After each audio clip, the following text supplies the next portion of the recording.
First this afternoon, there were lots of elements of the riots that gripped Britain earlier this month that you could describe, I think, as seriously disturbing. People doing Nazi salutes on the streets of our towns and cities.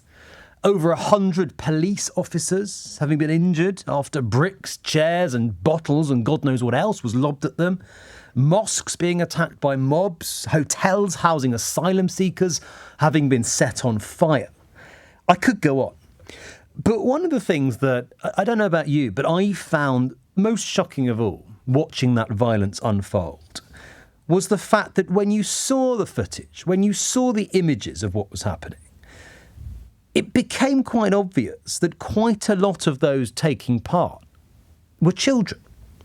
And we now know, in fact, that they were. According to the National Police Chiefs Council, almost 150 people aged between just 10 and 17 have been arrested in relation to the riots. And of those, 58 have now been charged with criminal offences. Today, after raids in Middlesbrough, police announced another spate of arrests in connection with the riots. They included an 11-year-old. Now, I think back to when I was an 11-year-old boy. I was probably too busy playing too much PlayStation or obsessing over football stickers or Pokemon cards or Barnet Football Club, or all the other things that 11-year-old boys are supposed to be doing and being interested in that doesn't involve joining in with violent disorder or fighting with the police or taking part in far-right riots. And yet in too many cases, that is exactly what seems to have been happening. These aren't just children, they are young children. If they're 11, there's a decent chance they haven't even started secondary school yet. And it begs the question, doesn't it, as these arrests continue and as the courts continue to hear these cases, what do we do about these kids? What do we do with them? How should the justice system deal with criminals, or alleged criminals, as many of them currently are, who are young children? One man who's got quite a lot of power in this area has been speaking out today about his views on that. Keith Fraser is the chair of the Youth Justice Board, which oversees youth justice in England and Wales. And he's been urging police to only prosecute these children as a last resort. He says this: "My hope is that there has been individual consideration in relation to each child. Prosecution has ultimately got to be a last resort and deemed necessary by all those involved." Do you agree with that? That when it comes to these children, whatever the alleged crimes that they've been committing, we have to try everything else before we prosecute them, take them to court and potentially punish them. Part of me agrees with that. Part of me thinks they are so young that sort of tough approach it doesn't feel appropriate for 11-year-olds. And then another part of me says, well, actually, they're old enough to take part in riots. They're old enough to know better. And frankly, they need to learn a lesson pretty quickly. That if they behave like that, there will be serious consequences. That only by learning that lesson do we stop them going on to reoffend. 03456060973. Is it a softly approach that we need? Is it an arm round the shoulder, a bit of love that these children need? Or do they need to learn the meaning of tough justice, in your view? And there's another element to this, isn't there? Because these kids are so young that I think it also begs the question, is it them that we should be going after in terms of trying to pursue justice? Or actually, if it's an 11-year-old or a 10-year-old that's involved in rioting, is it the parents that need to be held accountable just as much, if not more, than the child themselves? Is it the parents who you think should be the ones feeling the full weight of the law? Because if a child that young is rioting, surely it's mum and dad, or mum or dad, that's to blame. 03456060973. Call or WhatsApp me on that number. Text 84850. I mentioned Keith Fraser to you there, the chair of the Youth Justice Board, who has made the recommendation that prosecution should be a last resort. Delighted to say he joins me now. Keith, great to have you with us this afternoon. Just before we come on to what should happen to these children, I mean, it's fair to say, isn't it, that for a 10 or 11-year-old to be taking part in far-right riots, an awful lot of things must have gone wrong in their life. Good afternoon.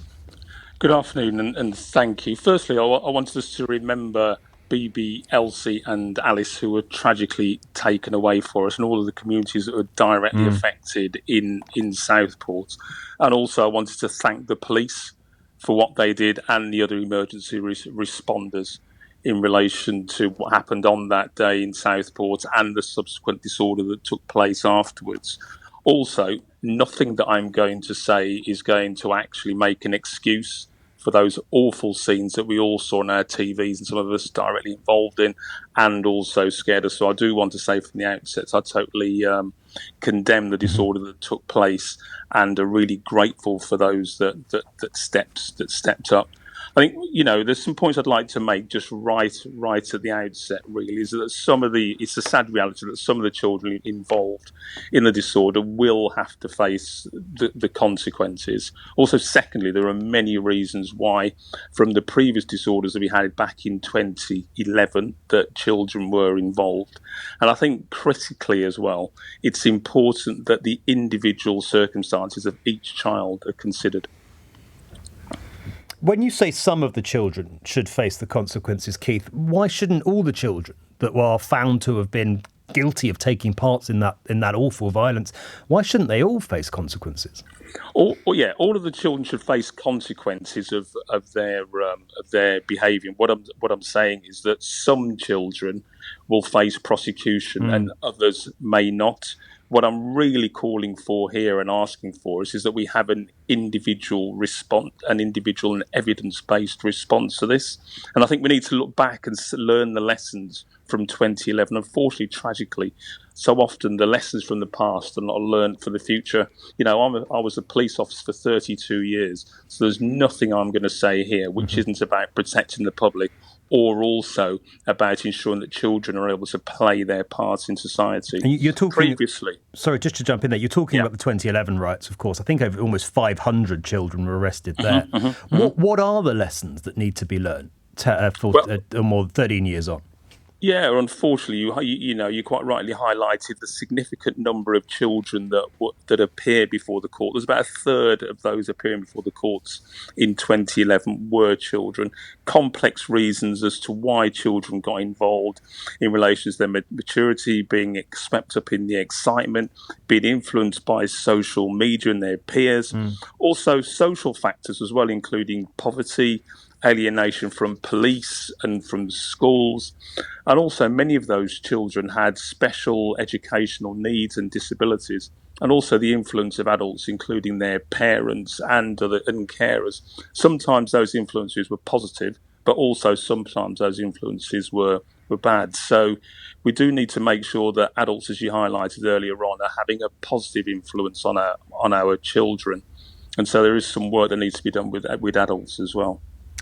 If they're not prosecuted, these kids that are found to have been involved, what alternative punishments are there that might be appropriate? And it's not necessarily around punishment. It is around children understanding the consequences of their actions and their behaviour. So nothing I talk about is about excusing bad behaviour, but it is about our response to it. And what I know that what people will want and what victims will want, what communities will want to prevent something like this occurring again is absolutely critical. But Keith, of course, but if they don't feel the full weight of the law, if they aren't so significantly punished for what they did, doesn't that just risk them sort of taking away the message that, there's no consequences to criminality? What we're not saying is that in the most serious of cases that shouldn't lead to a prosecution, and some of those children may end up in what people generally know as a prison for children. But what we're saying is that shouldn't, and I'm saying that shouldn't be a blanket approach. We need to be looking at the individual circumstances. The sad fact is that once a child touches the criminal justice system, they are more likely to re-enter into the justice system. So if we want to have safer communities and less victims out there and kids, being a positive part of society, we need to do all that we can to keep them out of the justice system. It's really around children really understanding a change within themselves and changing to what the technical term is a pro-social identity. But for you and me, it's about you feeling valued in society and understanding how you can play your part in society. Let's talk about the parents, Keith, if we could. What sort of consequences should there be for the parents of 10 and 11-year-olds that turn up a riot? Because it seems to me that, yes, the child's responsible, they're above the age of criminal culpability and so on, but the parents also need to have a good hard look at, well, they need to be, the subject of quite a lot of attention from the authorities, don't they? I think what we need to do is we need to be working with families. It's not about stigmatising all parents. I've got a case study in front of me which I can highlight to you where the parents have done and the parents has done all they can to work with, to support their child, right. But yet their child has found themselves caught up in it.